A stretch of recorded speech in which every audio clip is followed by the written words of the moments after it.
Circa Survivor, it feels to me like this has been the most electric year in the history of the contest. I think the first year, it almost got lost in the shuffle a little bit, and you had a large number of people cashing out that year. I believe it was over 20 people that chopped up the pot.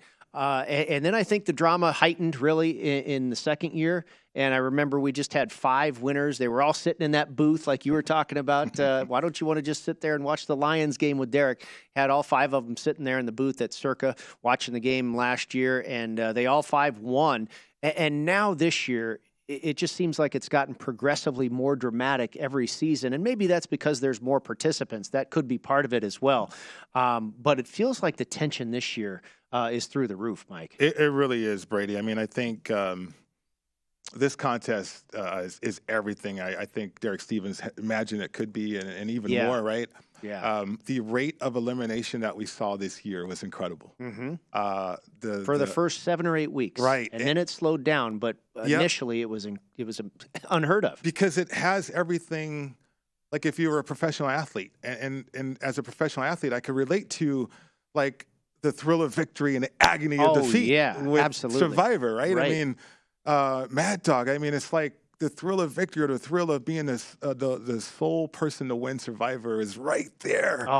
If not for a few plays. And I think Mike Palm and a lot of people have documented in terms of which play exactly it was that cost the Raiders that game. But and then the agony of defeat a week later, or not a week later, right the next day, pretty much, in which you're out the contest because of the Dolphins and certainly the Tua situation and Mostert, the fumble and all that stuff, right? So, I mean, this contest is so riveting and has so much to it that it's going to grow. Like during the break, maybe 7,000 people next year or even more than that. Who knows? But I think there's still a chance for one person to walk away, though. Sure. With the whole 6 million. So I don't know if, because we got 2 people on the Giants, 1 on the Lions, if Jed, who's on Detroit, but I don't know if Enemy Within and Brown A know each other because they both went with the Giants. Yeah, it's hard to say. We're not given that information. Or did they make a phone call, right? Right. I mean, try and monetize it, partner up, if you will. Sure. When you've got $6.133 million on the line, though, I mean, it's a couple ways you can look at it. Like, hey, buddy, let's partner up and we'll each get 3 or something. But there's also that lure of grabbing the whole kit and caboodle. Right. I mean, and the thing about monetizing too, and just to go back into the professional athletes world, because you identified that story that Mitch Moss did with Mad Dog, and they don't like to monetize the partnership. Yeah, he's not a believer in hedging. Yeah, one player. So that's like if you were a professional athlete, say you're one of these college football players, or even you're going into your final year of your contract as a professional athlete, you better have a disability policy, right? Mm-hmm. Because think about that. Like, say you get an injury, then all of a sudden that lucrative contract, that free agent contract's not there anymore because you just got hurt. Right. But you have that disability policy. That Lloyd's there's of your London. hedge, right? There's your hedge. There's your monetization right there. So I don't know why bettors don't think that way, because as professional athletes, we think that way all the time. Like, I need to protect myself with policies and insurance if I suffer a career-ending injury. I agree with you, and I understand. Certainly, he has. You're right. They were a partnership. I think there was 2 players representing the Mad Dog entry, and one of them was able to monetize, got down a few dollars or something like that. But I guess the other guy that spoke with Mitch said he didn't believe in hedging, and hey, stick to your guns. But boy, when you have that type of opportunity, it's really tough to walk away with nothing. Yeah, absolutely. I mean, that would be incredible to think about. But we got 2 on the Giants, and I thought it would have been a perfect setting to have all 3. That. Yeah, right? That'd have been great. Call up Derek, say, look, we're coming to Vegas. If they don't even live here already, we're going to sit right next to you in your contest, watching your team in your city of Detroit. Right, and let's hope they all win, and we're around next week. And we have the final week to decide this thing. If they lose, then you know what? We chop it up. Sure. So I thought that would have What's been wrong with watching football with Derek and a couple $1,000,000 in your pocket? Nothing. How about some of the sweats that these guys went through during the season? We were talking about Jed, and if you're looking at the graphics here on VSiN, you'll see like Jed and then /4 and Browna 1. Mm-hmm. That's the number of entries. Of course, in Circa Survivor, you're allowed up to 6 entries. So Jed is the entry, or JED, but this happened to be entry number 4. That's why it says Jed 4. So Jed, in week 13, and I remember this game, the Baltimore Ravens taking on the Denver Broncos, and Denver misses a 63-yard field goal as time expires, and the Ravens hang on 10-9. That was a sweaty one. That was very sweaty. Absolutely. I mean, yeah, I remember that game too. And then there's this one for the enemy within. This is the biggest sweat of all. The enemy within had the Vikings when they were down 33-0 at halftime to the Colts. Right.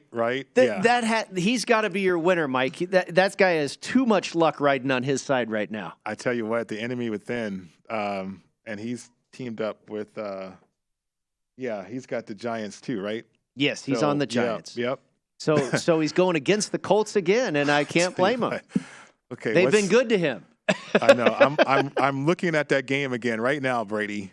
The Giants and their matchup. I'm looking at the game right now against the Colts because I sided with the points, right? I lean towards the points with the Colts. And I know there are some wise guys taking the points there. Yeah. But, we talked about that in the Pro Football Blitz. But that kind of luck, hard.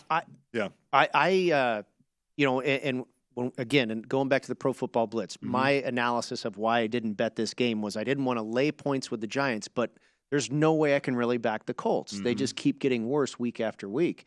And I know some wise guys did take the points, and a little bit of a contrarian move, and I understand it. But I'd be here with the enemy within, and I don't think the Giants are a bad play at all. If you can sweat out that one, the 33-0 halftime deficit. You can sweat out anything. Then, I mean, obviously you're going to monetize too, but I'm just thinking, okay, the luck that the enemy within has right now, switching up. But no, the Giants' legitimate chance to win that game at home. You're looking at home favorites too. I mean, if you're this close to the finish line with Survivor.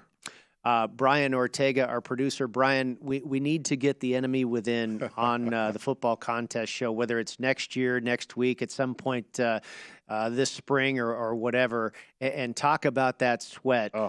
Can you imagine the elation watching the Minnesota Vikings come back from 33 points down, as a ticket holder in this contest? And at that point, what is that, week 15? At that point, his ticket's probably worth close to $500,000, okay, depending on how many entries were left at that point.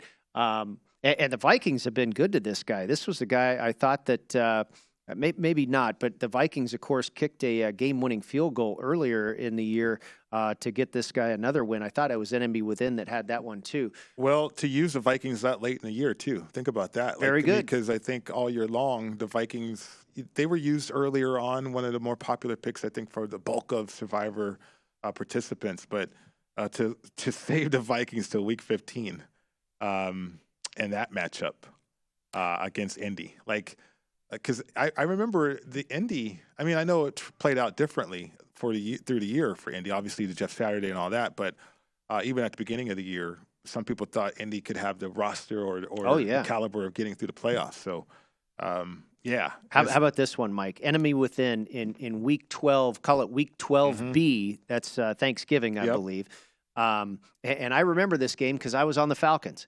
He had the Commanders, and Marcus Mariota throws the interception and the touchdown with less than a minute to go in that game. Yep, that is an awful sweaty one right there as well. Right, awful sweaty one. I mean, I like how you say that. But, I remember those games because, obviously, a former team, I had them on the teaser, and I had the Broncos on the teaser, too, when the Ravens won that game, 10-9. That was for Jed. Yeah, I had the Broncos in that game as well.